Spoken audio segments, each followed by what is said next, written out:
Richard Flint, and I want to welcome you to Let's Talk Human Behavior. If you know one thing about me, you know that I am committed to helping you improve your life from the inside out.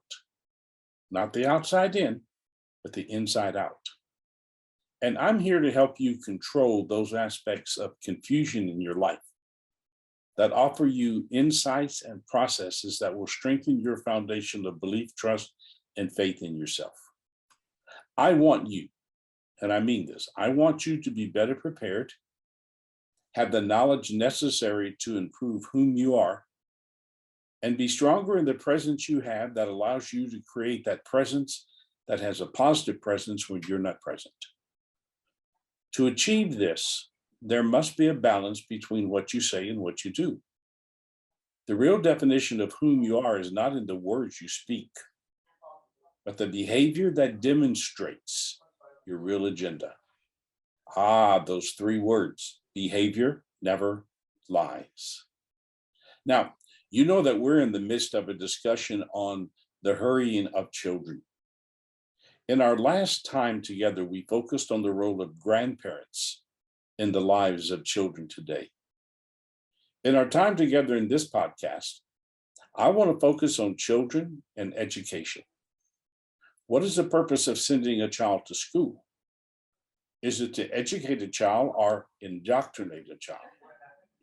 And I got to tell you, from the depths of my heart, I am really concerned about the direction many schools are taking with the children that have been entrusted into their care. There's a huge difference between educating a child and indoctrinating a child. Education is about developing the learning skills a child needs to develop their mental learning. Indoctrination is about shaping a child's mind with what you want them to believe. Now, indoctrination takes away their right to develop the uniqueness of whom they are as an individual. It's not about expanding their mind with knowledge. It's about programming them with someone else's beliefs, opinions. Now, this next statement may get me in trouble, but I feel indoctrination is another form of child abuse. It's abusive because it's taking advantage of their innocence, the fact they are a child and are easily persuaded. This is not the job of the school system. In our time together today, I want to continue my discussion on the hurrying of a child. I'll say it to you again. Let a child be a child. Don't force adulthood on them when they're not mature enough to handle it. Childhood is the most important part of their developmental time. My guest today is Curt Jordan, and he's the founder of Kong Academy in Seattle, Washington. Hey, Curt, welcome. I am so glad to have this time with you today. Yeah, I'm grateful to be here with you as well. Thank you for setting this up and for making the space for a conversation. Well, after our interview that our chat you and I had last week, I really got excited about this time together because I really think that you are on the right track with some of the things that y'all are doing at the Kong Academy. And so tell the listeners about the Kong Academy. What is it? How is it? How did it get started? Yeah, so Kong Academy is a play-based organization that teaches and develops social and emotional skills to kids. And we do that through play and movement, because very similar to what you had just said, kids need to be kids, right? And part of that is play, because we are mammals and we learn through play, right? We have an entire neural network in our minds that is dedicated to learning things through play, because we're mammals, we're social. Like, that is a huge part of how humans and all mammals learn. So we use play as a vessel or to teach social and emotional skills, as well as build their physical competence skills as well. So that's what Kong Academy is. Why it is because, to be honest, kids are not getting the education that they need, and they're not getting the opportunity to be kids. They're not getting the opportunity to take on risk. They're not getting the opportunity to develop these words that a lot of institutions pay lip service to. We empower kids. We create them to be resilient. We do all these things, but In reality, they really don't, because they don't extend them the opportunity to fall, to mess up, to try something and have to get back up again. There's a lot of safety nets, and that actually has created a lot of, quite frankly, children to become weaker and not take responsibility for their education and delay that into somebody else. And so Khan Academy really tries to, or doesn't try, we create a space for kids to be able to play, learn, grow, and for them to take on risk. And we started, I think, a little over 5 years ago. So we made it past the 5 year mark, which is big for a business, because most, like 90 some percent businesses fail within the first 5 years. And I honestly attribute that not only to the wonderful staff that we have, the team that we've cultivated, but the mission, because it's a need. It's a genuine need right now, because kids are not getting the opportunity to be able to grow and develop like kids once were able to.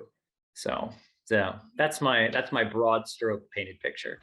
Yeah. That's your elevator speech. Yeah, that's my elevator. Yeah. You know, one of the things you said, Curt, and I am such a believer in this, and it hurt me when I watched it happen. But so many times in the schools, they took away recess.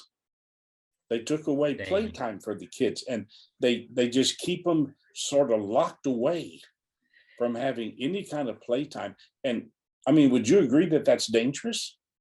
I would say that's abusive. Yeah, going back to that first word, right? Like, because if you are taking away the time, like Einstein had said that the highest form of research was play, right? That guy was pretty smart, believe it or not, right? It's like, when kids are given the opportunity to play, they're given the opportunity and freedom to choose. Without giving the freedom to choose, they're not getting to practice responsible decision making, because they're not making any decisions at all. They're being told, this is what you're going to do. You're going to sit here. You're going to absorb what I tell you is important.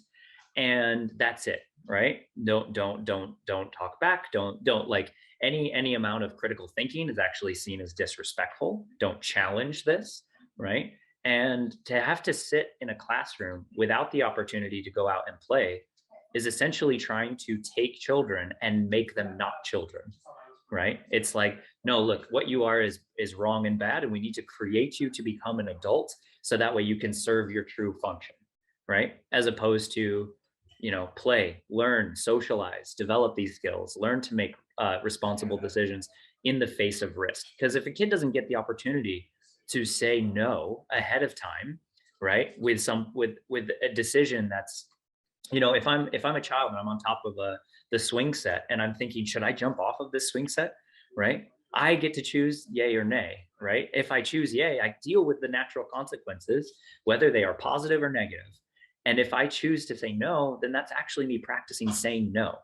And like, just for parents who are listening, when would you want your kid to practice saying no? Like when they're younger and the consequences are minimal, or when they start to get older and, it's, do you want to try this drug? Do you want to get married? Do you want to, right? It's like, anyway, it's a problem. So. Well, and I was challenged with using the word abusive, but what I see today is abusive. I mean, if I have one of my mentoring students, one of the people that I mentor, he has taught his kids, if you don't agree, ask questions. So he's in the 4th grade.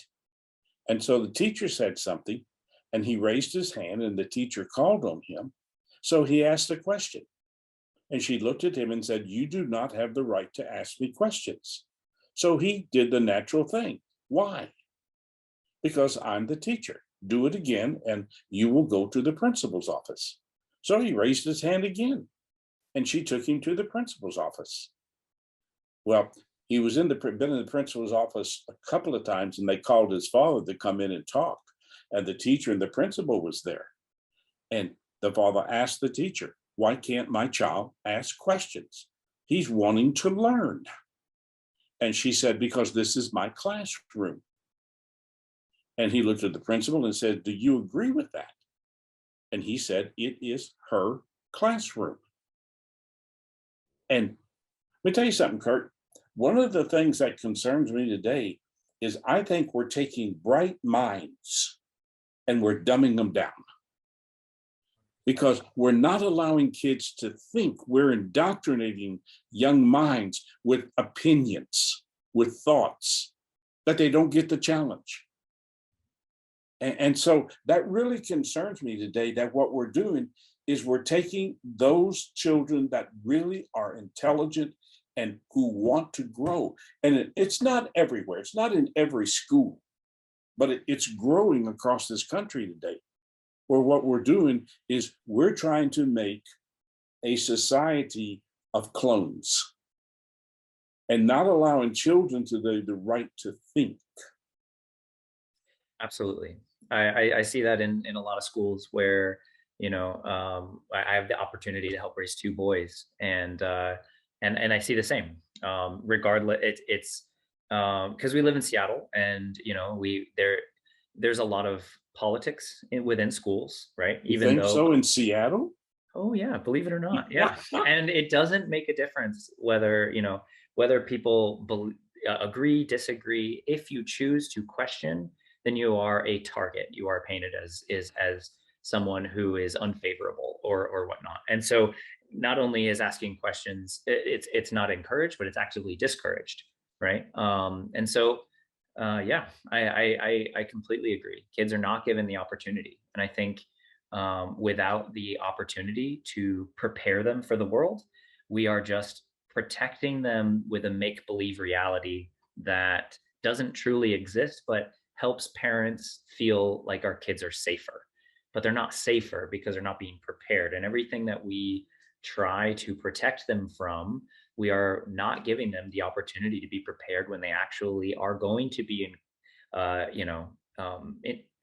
faced with some of these things that are actually out there in the world, right? So, how do you deal with someone who is, angry or cursing you, or like whatever it might be, right? And so, yeah, and the thought that we are not teaching, like, just to also build on your point, there are so many forms of alternative education that are starting to emerge, and that wouldn't exist unless a problem was present, right? Because a solution wouldn't try to present itself to a problem that didn't exist, essentially, right? Like we have electric cars, right? Because we know that there's a certain problem surrounding that subject, or we have or these like founder Musk, founder of Tesla, right? He created his own school. Why would he do that? If there was, if there's, of all the things with all of his resources and time could do, he chose to start a school. Why would he choose to do that if there wasn't a problem in education? So I think the writing's on the wall. I think it's very clear that education is in solid need. And I think one of the largest things that is missing is actually kids learning to take responsibility for their education.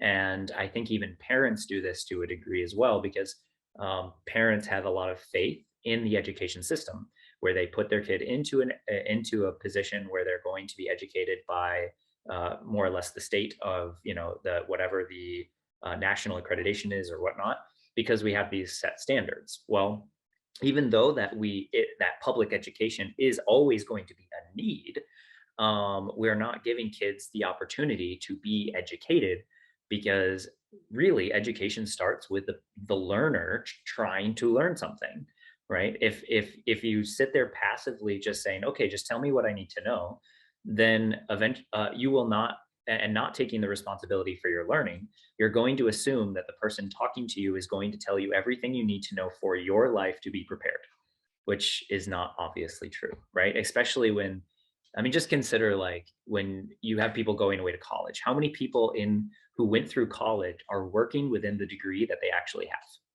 right? Because it's this grand illusion that if you go to the right elementary school, middle school, high school, college, then you get the right job, then that'll prepare you for the right job. And then all of that will then lead you to the right answer. Most people are not working in the field that they got their degree in. So so with that being the case, then we've kind of bought into this myth that this pathway is the pathway to success, right? College is 3 times more expensive now than it was, 15 years ago. Why? Did it get 3 times better? No, it's not, right? It is a business, and it is something that we need to see for what it is, and then decide, is that something I want my child to participate in? Some kids do learn well in a sit down desk environment with this instruction. Some kids do, but a lot don't. And so when you don't have a lot of kids, the majority of kids learning the skills they need to improve, then they're not fitting the model, then it's, Richard, actually, what's wrong with you is you have ADHD because you can't sit still. Or maybe it's, I've only moved 20 minutes today and I'm 8, right? Like that could also be a very well, yeah. Anyway, so Let me build on some of the things that you've said, because I think some of what you're talking about is so critical. You know, children are driven by curiosity, correct? absolutely. Yeah. So what happens if we take away a child's curiosity? And like what you said, you're going to sit here, you're going to listen, you're going to do what I say. And what happens if we take away what I think is one of the most important things you can have in life, is that spirit of curiosity? Because curiosity to me is a big part of your passion for life. Yeah. Yeah. Mark Twain had said, the 2 greatest days in your life are the day that you're born and the day you find out why. Right. Like to be able to have the freedom and to discover, what your purpose is, to discover your passions and your interests. Just consider this: when a kid is, between 2 and 3 years old, they're not in school at this time. How much do they learn? They learn speaking. They learn a lot of gross physical skills. They learn a lot of, gross motor and physical skills. They learn a lot of, mental abilities. They grow. They are able to start. Some are starting to be able to pick up simple words and reading. They learn how to speak really well. There's a lot of learning that happens between 2 and 3. Which teacher taught that to them? Right? We're hardwired to be able to learn because we are social and we want to survive naturally, right? We're animals. We need to move. We need to socialize. We're curious to learn and grow our skills because we can do more things. So we all have this innate drive, but as soon as we go into the school system, it's sit down. Nope, stop what you're doing. Everyone stop what you're doing. Listen here. And so to deny kids that amount of opportunity to flexibly learn what they're interested in, to have a choice in something that they want to learn. Like if you are really interested in dinosaurs, for example, imagine a kid being interested in dinosaurs. It's hard to imagine, right? But just take a kid who's really interested in dinosaurs. Hey, I want you to read about dinosaurs and then tell me what you learn. How much learning would that kid go through? How much reading would that kid do? Right? If they got to pick a topic they were interested in, you could apply this to any topic and they would actually be passionate to learn something, right? They would grow a skill. I just got done talking with, actually, before I got to talk with you, I just got done talking to a few educators. And there's one guy who runs a school. In his school, he's got a maker space that kids can go in and build stuff. He's got a bike workshop where kids can actually learn how to build their own and fix their bikes. And the amount of education that happens in his school is it grows dramatically with that type of model where kids get to work on real world things. Yeah. So, and I think that's actually another big piece too, is denying kids the real world applications and making all learning theoretical kind of lumps it into 2 separate categories. It's almost like learning is not real life, right? If you really want, like, and it's been proven, if you really want someone to learn something, you give them real world experience. And if you want someone to learn how to ride a bike or how to fix a bike, right? You give them a screwdriver and you're like, hey, we're gonna undo this nut here, and like we're actually gonna do something. As opposed to like, okay, first let me tell you about the history of bicycles, right? And then it's like, none of this matters. Like, I want to learn how to ride a bike, right? I want to learn how to do this stuff. So yeah, denying kids real world application, which is honestly what you had mentioned before, recess. That's a big place where they get to experiment and play. To deny them that is a need. They need that play. They need that stimulus. So And I think one of the things that I believe very strongly is that curiosity drives education. It drives knowledge. And you talked about, we raise children to a certain place and then we turn them over to the school. And would you say that sometimes too many parents have a blind faith in the school, and absolutely. that they don't go in and check the school, they don't interview the teachers, they don't get to know them, and that blind faith becomes dangerous.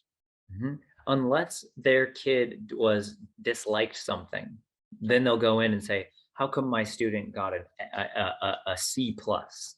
Right? Or that's not like a lot of parents are very over involved, right? I mean, it depends. There's a lot of parenting styles, right? And I think it depends on that parenting style. But absolutely, parents have a lot of blind faith in that system, but that's what I was referring to as well as the denial of responsibility for the education, right? It's not teaching your kid, hey, do you want to learn? Then open a book and start reading, right? Do you want to learn how to do this? Well, here, let's get a soldering kit and actually we'll start putting some circuits together, right? It's not you are going to learn what you want to learn. It's, well, what did you have for homework? Nothing. Okay, well, I guess your learning's over then, right? Like it's what did you do in school today? Well, my teacher was talking about this. We watched okay, no joke. I had one of our kids came back and said for Washington State history, they watched Incorporated, Monsters Inc., a Disney movie for Washington State history, right? Now, I'm sorry, I don't know. I can't even begin to try to create like a something that's not ridiculous to try to like be like, I just the teacher must have needed a day, right? That might be the case, but yeah, it's not good. Let's just say that.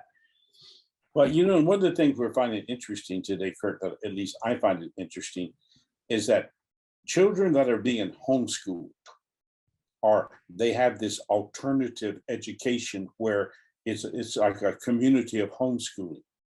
When it comes to taking the test for entrance into college, they're scoring much higher than the children who are in the standard school, because that environment is more about educating and about real life than the school system has become. It's almost like the school system has become its own prison as Absolutely. to how they move the kids and how they dictate to the kids.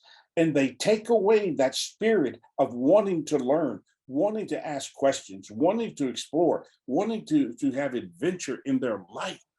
And I think there's so much to understand in that. What you're talking about is that kids need experience. And to me, that's what education is about. Yeah, you absolutely. Yeah, I think you hit the nail on the head there, because it's the experience. When kids have a genuine experience, they have something that they can relate to. When in Khan Academy, for example, that's exactly what we do, right? It's like we're going to teach you to manage your emotion, right? I'm not going to sit down you with a worksheet. We're not just going to do a theoretical imagine if. We're going to stand on top of the structure and we're going to try to jump to one that's 6 feet off the ground to another structure. That's scary for a 6-year-old. That thing is huge. That is terrifyingly large. I can stand there, help them across, make sure that they're not going to fall and they're going to be safe. But you put a kid in that position, they're confronted with an emotion because it is real and present, right? If you want to teach something to it, if you want to teach someone anything, you have to make it relatable. If it's not relatable, then why would it be? Then it doesn't affect my life. And so it's already separated into this imagination land, essentially, right? If I'm going to learn something that I can use, then make it relatable to my life and why it would matter, right? Like, if you want to teach your kid about, finances, right? Maybe they work around the house for some chores and then they learn that value of a dollar and they're able to actually budget themselves to be like, oh wow, that $10 went by really fast. I thought $10 was so much more. It's the real world experience that's missing from education, because they're not getting the opportunity to actually experiment, play, and choose. Choose is the big one. Without the freedom of choice and an amount of education, I'm just telling you what's important. And if you're just believing me, then you're not taking an active role in your education. And as soon as that happens, then you've already pretty much lost the battle, because then you're expecting that everyone will tell you what you need to know, right? That's not the way the world works. If you really want to be educated, then you need to take that's the main thing. If I was able to give advice to parents, is to encourage your kid to take ownership of their education. Because we have one boy in middle school, and when the teacher, when there's nothing going on, then it's, oh, I could just do Minecraft, right? I could just do and it's like, okay, you can, but what if you were to take that time and you were able to learn something valuable that you were interested in, right? So it's this giving kids the opportunity and developing an environment where kids have that as part of the culture, as part of, this is what education is. Then if we're able to present that environment for students, then the growth is going to be just off the charts. It's going to be astronomical. But if we continue this way, I agree with you. We're not going to create people prepared for the world. We're just going to create someone ready to join a 9-to-5 workforce. Or to live their life playing follow the leader. Exactly. Yeah. When we were talking, you said two things when we were talking earlier, before we came on to do the show, and I'd really like to explore them. One of the things you said is that students not being taught responsibility for education. Mhm. What did you mean by that? Not being responsible for your own education, right? Essentially, it's as soon, yeah, it kind of exactly what we were just saying, is that without kids learning that they are responsible for their own actions, and even breaking that word down, responsibility, how do you break that word down to a 5-year-old, right? Well, it's your choice to make the right choice. Essentially, that's an easy way to break down responsibility for those who want to try to create that understanding for a youngster, right? But if you are trying to create responsibility, first you have to understand what it is. So you have the choice to make the right choice. And then you have to understand that there are consequences that are attached to whatever choice you make. That ability to understand responsibility and consequences at a young age puts the understanding that whatever you do or don't do, you get, right? So if you're in school and if you're not learning as much as you want, then what are you going to do about it, right? Having that understanding that a child has power, that a child has autonomy, that's huge. That's not something that's taught in schools, by the way, because of what you just said. Don't ask questions. Don't talk. Just sit there, listen, right? And of course, you've got a lot of. It doesn't mean that's across the board, but just in your story example, right? And that's probably a lot more populated than people think. But to have the understanding that every person, regardless of age, is responsible for their choices, unless you're a baby and you're just a life puddle, right? But every person has a responsibility for themselves. So if you want an education, then read, then do something, then listen to something, then seek it out yourself, because it's your choice if you're going to be educated or not. Well, it's like it's like you tell a child, don't touch that stove. Yeah. Yeah. And what are they going to do? Well, I'm going to think of why you don't want me to touch it, which is going to create some curiosity. So I'm going to touch it, and then I'm going to immediately find out why you told me not to do that in the first place. Right.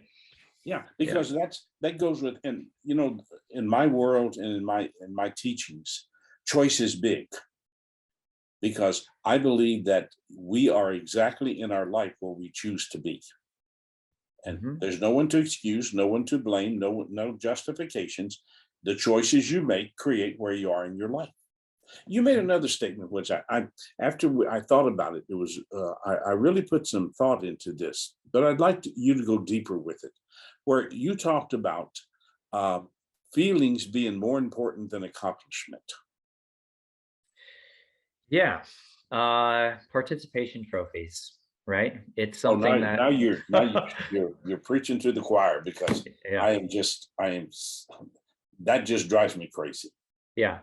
So we do parkour a lot in our Khan Academy program. And one of the things I like to tell kids is that gravity doesn't care. Like it is an unjudgmental factor, right? It doesn't matter how you feel about whether or not you can get to the other side. It doesn't matter if you believe you can enough and you try. Gravity is still going to pull everyone down the same in the same way, right? So it to have kids be able to think that their feelings are more than truth, right? Or that their feelings are more than or are bigger than the reality that is around them, is going to set them up for failure.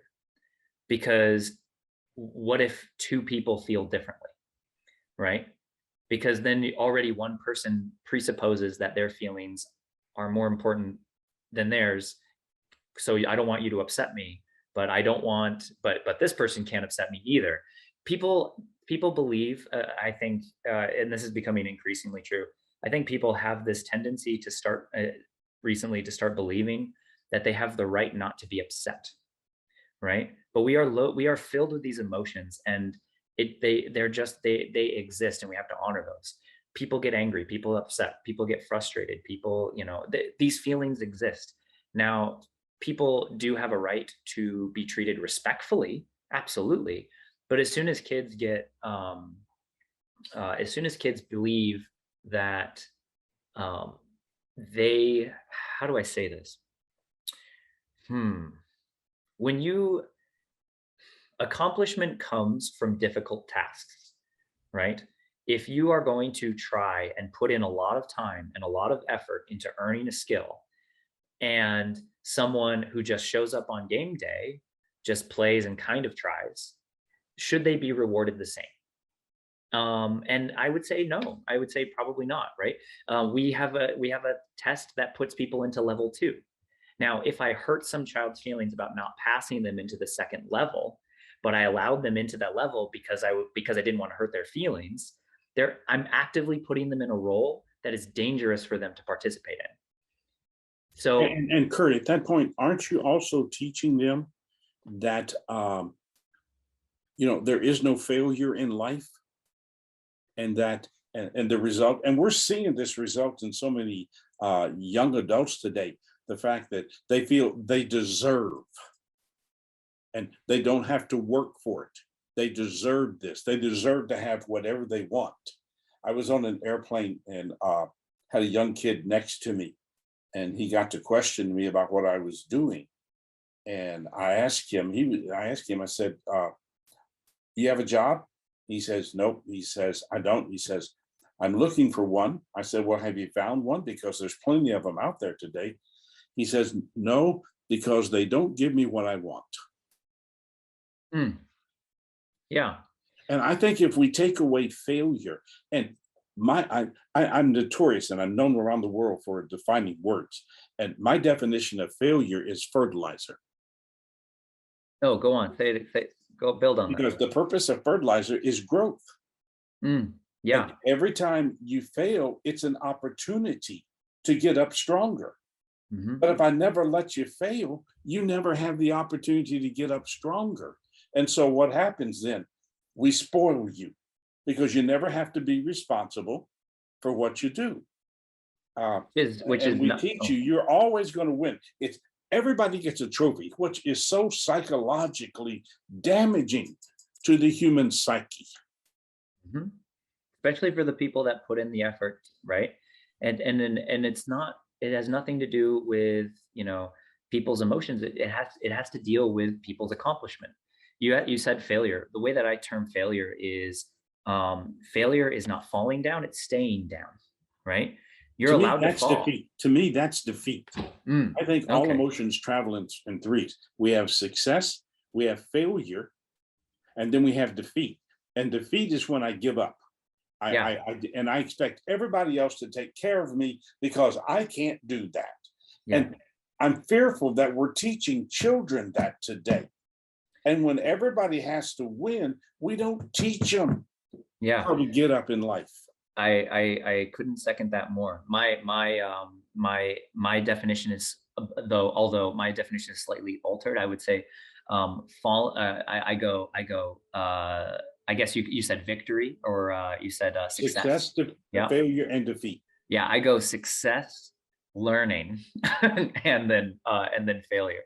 Because if you fall down, like, because we do a lot of parkour and physical education. So if a kid falls, I'm like, falling is learning. Falling is part of learning, right? If you fall down and you're trying something beyond the threshold of what you could currently do, which is growth. And so I want kids to really understand and get excited about when they are falling, right? As opposed to anything that might, like, it's like, nope, you failed. And it's like, no, well, you didn't quite fail, because you are trying and you're still in the pursuit of betterment. That to me is very different than failing. Failing to me is this: I fell, I tried it once, it is hard, I quit, right? That to me, that's when, for me personally, my vocabulary that I give to kids, is that, and that's the switch point, is like, did you get back up? Did you try again? Right? Because those are the things that we don't allow, because we don't want kids to feel bad in the first place. We're almost afraid that if a kid feels bad for a moment, right, which is actually part of what parenting, a lot of parents have started this, is that so much of parenting has not become parenting anymore. So much of parenting has become friendship, right? And parents are not your kid's friend. Parents are supposed to guide so that you can prepare your kid to become independent, right? Educators, your students are not friends, right? Your students are your students, right? They are people that you are here to help prepare their lives for. And I think that this gets blended so much that we are afraid to make anybody feel uncomfortable or upset. But then that means that we're not allowing the real education to happen. Because if you're going to teach someone bravery, they have to be afraid, right? You always have to, it's always an opposition. You don't get the benefit without the negative. You don't get the plus without the minus, right? You want to teach your kid to be resilient, but they're never allowed, like, you want to remove obstacles from their failure, or from them falling down, then that's not going to happen. They will not learn to be resilient because they didn't get to practice standing back up again, right? Or yeah.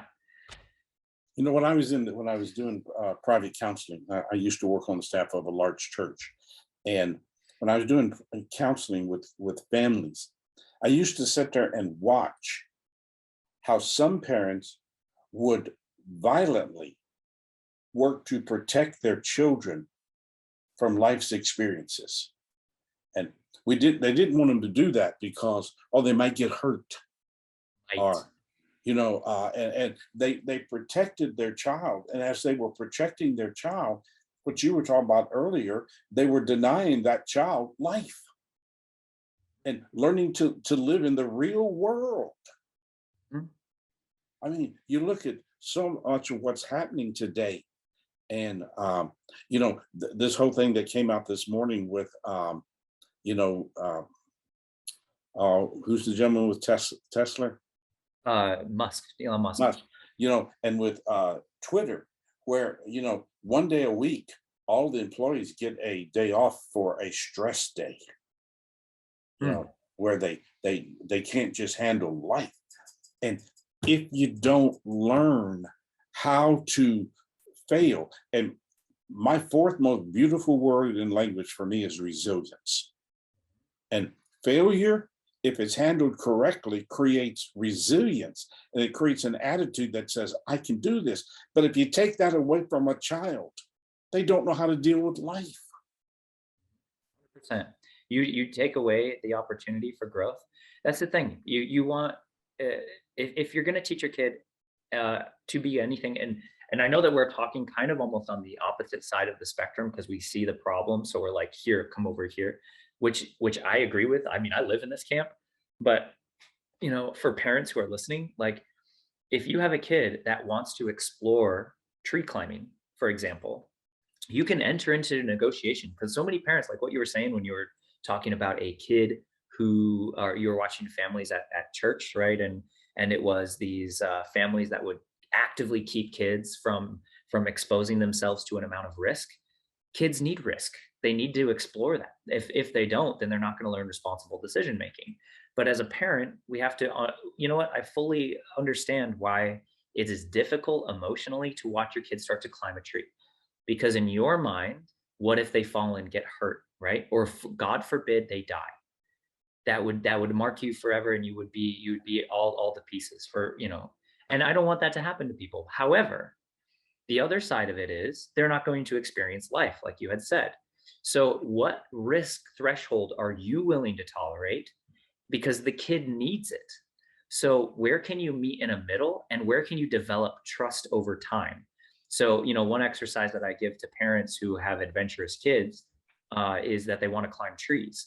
Well, tuck a bandana in their pocket and let them put a band, like let them know how high it is safe and comfortable for you.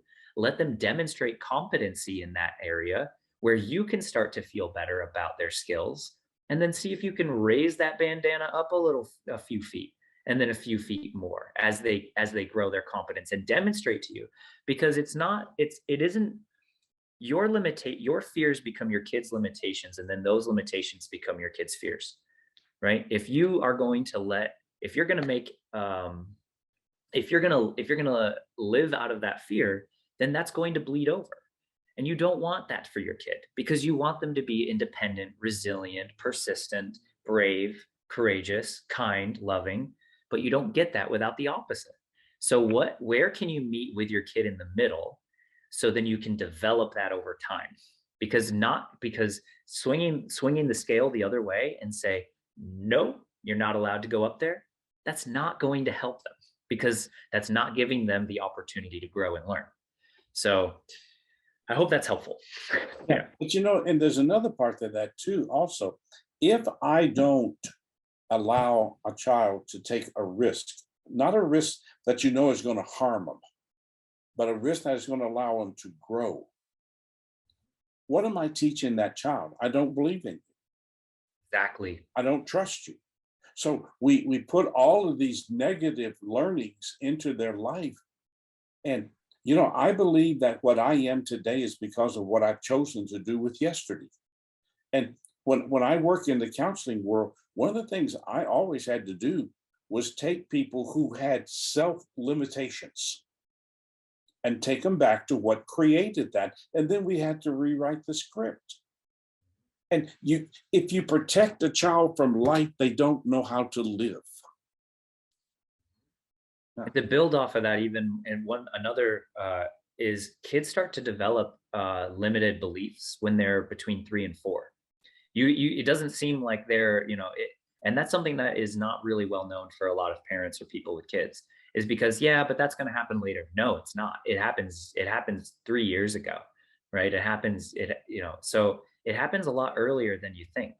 And so to extend that you believe in your kid, that you develop that, so to develop that trust with your kid, to enter into that relationship and negotiation of like, hey, even just tell them how you feel, right? Like, hey, it scares me when I see you do this, but I want you to have the opportunity to try.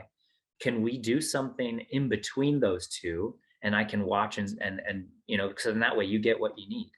I mean, it's not rocket science, even though it kind of can be emotionally difficult, but it's something that, if entered into it, you're going to have a better relationship with your kid. Yeah. And Curt, life is not rocket science. No. It's not. It doesn't mean it's easy. Simple doesn't mean easy. No, but it takes the desire and the determination and the discipline. You said something. I want to just ask you a question on this, that, and restate this for me. Between the years of 3 and 4, it's where many children create their limited beliefs. Yeah. Mm-hmm. So how do you think this plays into all this gender identification that's being thrown at these kids today? Oh, okay. I might get in trouble for this, but I believe that I should tell the truth of what I think and feel. So, being asked a question, I will answer honestly. I think it's wrong to label ahead of time prior to any sexual identity that exists for a kid in the first place, because so much that happens in kids during this time is imaginative, explorative play, right? You'll see boys put on dresses, you'll see all of these things. Now, for an adult to say, oh, have you thought that you might be a different gender? Well, first of all, what does a man or a woman feel like? Because that's not exactly clear and across the board either. right? I'm with my partner, and she grew up as as much of a tomboy as they come, right? And she never felt like a woman, but except that's not really. I don't know if if that's accurate in that way. I want to make sure I'm not putting words in her mouth, but essentially, she didn't feel in the same way, but that didn't matter to her, right? It was like she felt how she felt. So this general group identity to say, well, all men are and all women are and all this is and all that is, takes away actually from that independent, um that that feeling of identity to the individual. And so to group and to program kids at an early age without really much of an identity of understanding, I think that that's dangerous. I think that's a yeah. I think it's one of the most dangerous things I've seen, being developed in schools today, because we all have a male and a female side, and curiosity is going to drive kids. So you have a young girl that is at a certain age is a tomboy. So all of a sudden, then she's classified that she must be a male hidden in a female body.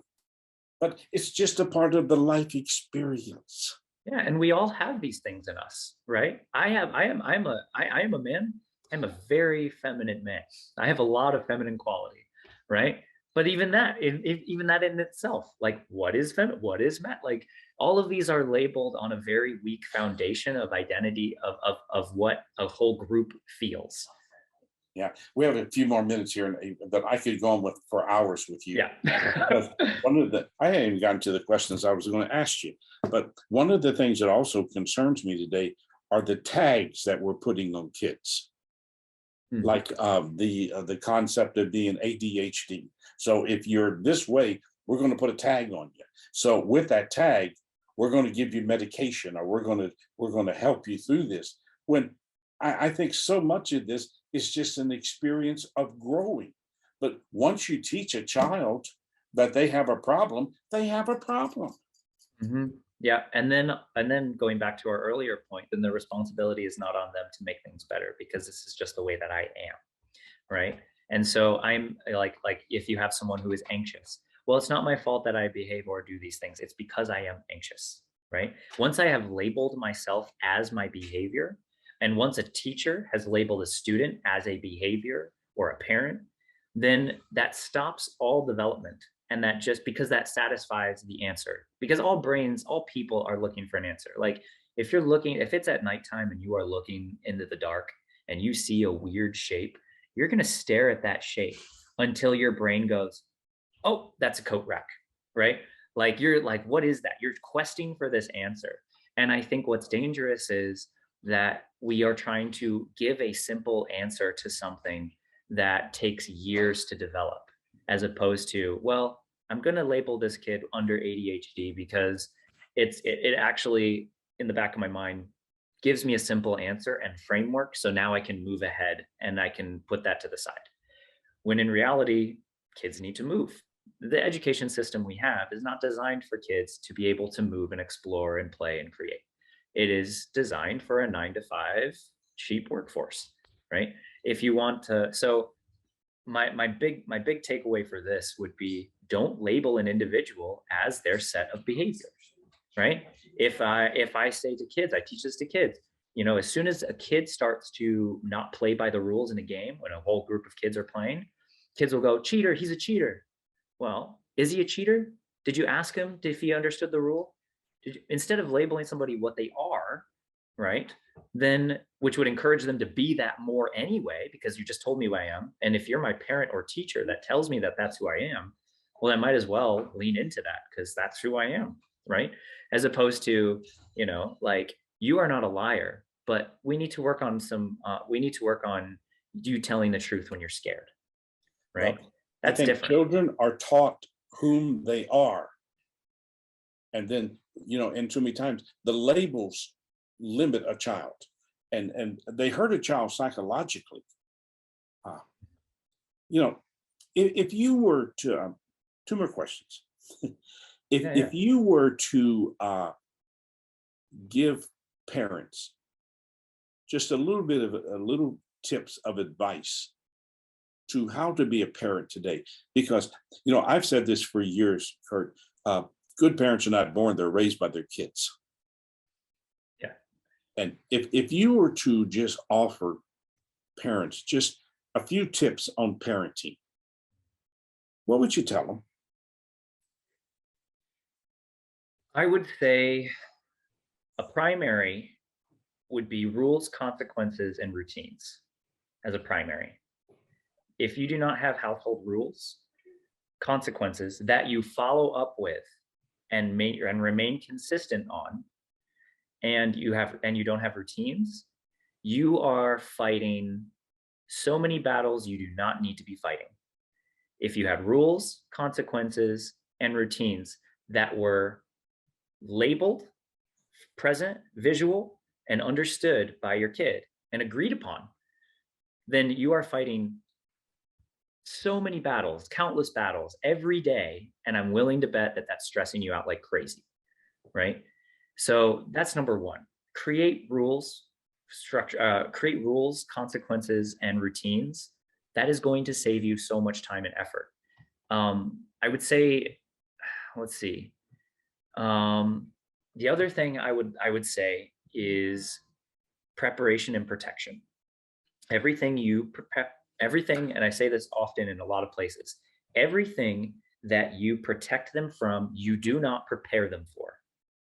And everything that you prepare them for, you're not protecting them from. So, in my view, the whole game of parenting is you start off with a baby that requires 100% protection from everything. And your job is to slowly move tiny weights, fraction at a time, into the preparation zone. You cannot protect them from the world and from life, regardless of whether or not you would want them to be, which you actually wouldn't, because then they wouldn't grow their character if they didn't have the opportunity.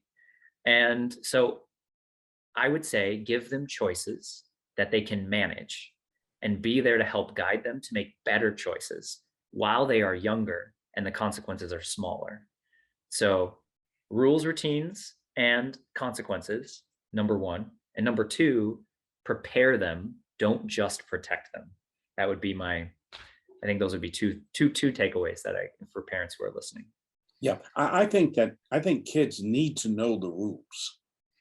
Yes. And how can I you think win a the game? rules, the rules need to create structure that is adaptable.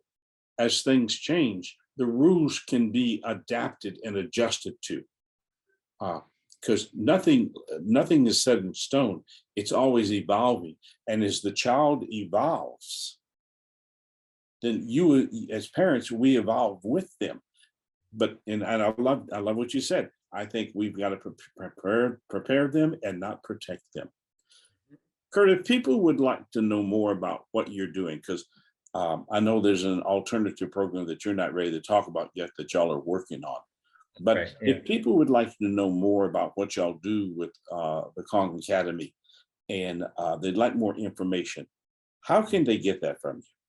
Well, they can check out our website, kongacademy.org. That's KONG academy.org. And that's a website that you can check out. And then email us at info@kongacademy.org.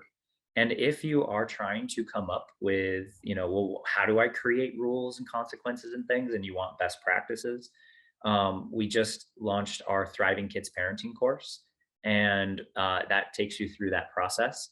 And the reason why we created that was because we found so many parents just were like, wait, what? I'm supposed to do, oh, okay. And then they made their family lives a lot better. So if that's something that you are missing and that you think you'd be benefited from, I would just highly encourage you to check that out, because it does create a world of difference for the kid. And for you, honestly. And Curt, I could talk to you for another hour. I'd be happy to, yeah. Because we need to pursue this some more. And I want to thank you for taking this time today. And I think there's some very valuable insights into this of what we're talking about, because it concerns me about the hurrying of children today. how Yeah. we're bypassing childhood and trying to get them to adulthood, and they don't understand or they don't know it. Yeah, because this is the next generation. This is our species. This is humanity, right? So Yeah, we are shaping it. yeah. Yeah. Well, let me just say to all of you, we've got another session coming up on this, on the hurrying of the child, and we're going to dive deeper into the role of parents in the development and education of the children. And my guest is going to be Cody Butler from Australia. And I'm going to warn you, when he and I talked, he's very on the table, he's very upfront, very strong in his beliefs. And you might find some of his beliefs very challenging, but they're well worth listening to. Uh, and I'm really enjoying these series that we're doing on the hurrying of children. And Curt, I just can't thank you enough for this today and for spending time with us. Yeah. And Thank you. well, thank you so much. And so I'll see you next time on Let's Talk Human Behavior, and understanding that the real definition of truth is not what you say, it's what you do. And that's important. So for now, I'm going to tell you bye, and I'll see you again real soon.